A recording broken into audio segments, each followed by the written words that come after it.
Here now with more. Fox News contributor, former House Speaker Newt Gingrich is with us. Mr. Speaker, great to see you. I've never seen anything like this in my life. You're the great historian.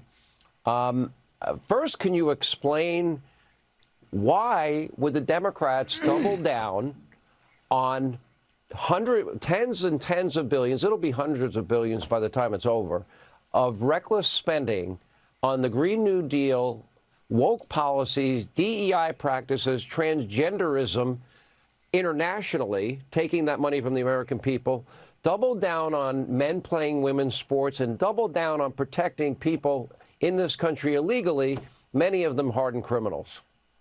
Well, why is that their strategy? Well, I mean, first of all, when I watched the video you showed, I concluded that it was a real commentary on the decay of American education.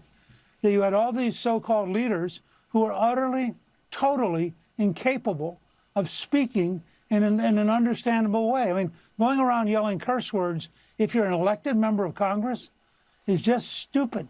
And it tells you how much our education system has decayed, that this is the best the Democrats can produce. Second, there are two different things going on here with the Democrats. The first is they are watching with terror as all the different sources of government money that has propped them up for the last 60 or 70 years, all of it is now being challenged by President Trump and by Elon Musk. I mean, this cuts at the very base of their coalition. And if they can't bribe people, if they can't act corruptly, if they can't take care of their friends, their entire coalition is going to collapse. Second, you have a very large part of the Democratic Party for whom the beliefs you were describing, transgenderism, for example, are religious beliefs. This is a secular religion. They can't unlock because they believe these things. They believe in an open border. They believe that there really is no such thing as America. They believe that it's really good to have millions of people flood into this country. It's really good to have people who don't have to work, that work requirements are inherently bad. All of these things are a semi-religious or religious belief system, and that's why they can't unlock. It's not rational. They can't sit down and do a common sense analysis. They're instead trapped into being for things that are profoundly unpopular with most Americans. There's an untold story behind this money, too, because Congress has a duty called oversight. And there were senators and congresspeople that were asking USAID, for example, and other departments for an accounting of their money. They would get back nebulous, obscure, obtuse answers, which tells me that the Democrats knew what they were doing. They knew the American people would not want their money spent this way, but they did it anyway, and then they basically lied to the American people and would not disclose the true nature of the spending that was actually going on.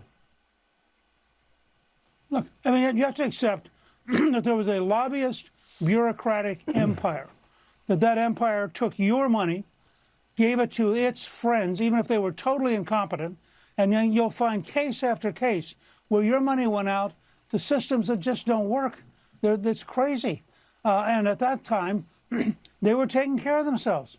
What makes President Trump potentially the most consequential president since Abraham Lincoln is the fact that he's taking a sledgehammer and he is pounding the establishment in a way that no one has since Franklin Roosevelt created it in the 1930s. He's the first person, and I'm a great fan of Ronald Reagan. Reagan defeated the Soviet Empire, but he didn't try to take on the American establishment. Trump has had the guts to go straight at it, and I think the American people are going to be with him, even more so when they learn how really sickeningly bad it is. What do you make? We are expecting sometime very soon, within the next hour, that American Mark Fogel, who was taken, American teacher detained by Russia under the Biden years, will be in the Trump White House. We expect he's back. And his special Mideast envoy, Steve Witkoff, went to Russia and is bringing him home. And the president will see him tonight, and there are a lot of people that will greet him tonight.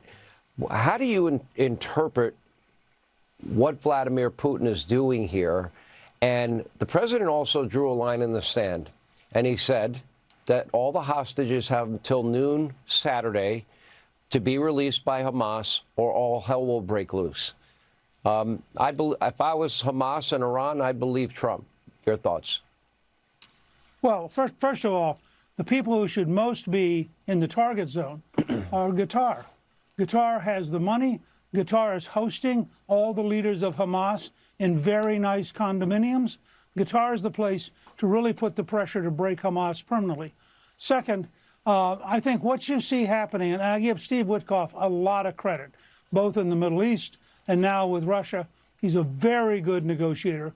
And what you're seeing is Putin is trying to say, you know, I don't want to give up everything. I don't want to surrender, but can't we be friends? How many little things can I do to show you that I'm not automatically your enemy? And I think with Keith Kellogg as the special envoy, they're very methodically trying to work out what is it that allows Ukraine to survive, what is it that gets Russia to stop and do so without a risk of a nuclear war. And I think Trump has a very clear sense of what he wants to get done, and inch by inch, you're going to see them move towards some kind of very serious truce. All right, Mr. Speaker, always good to have you. Thank you for your time.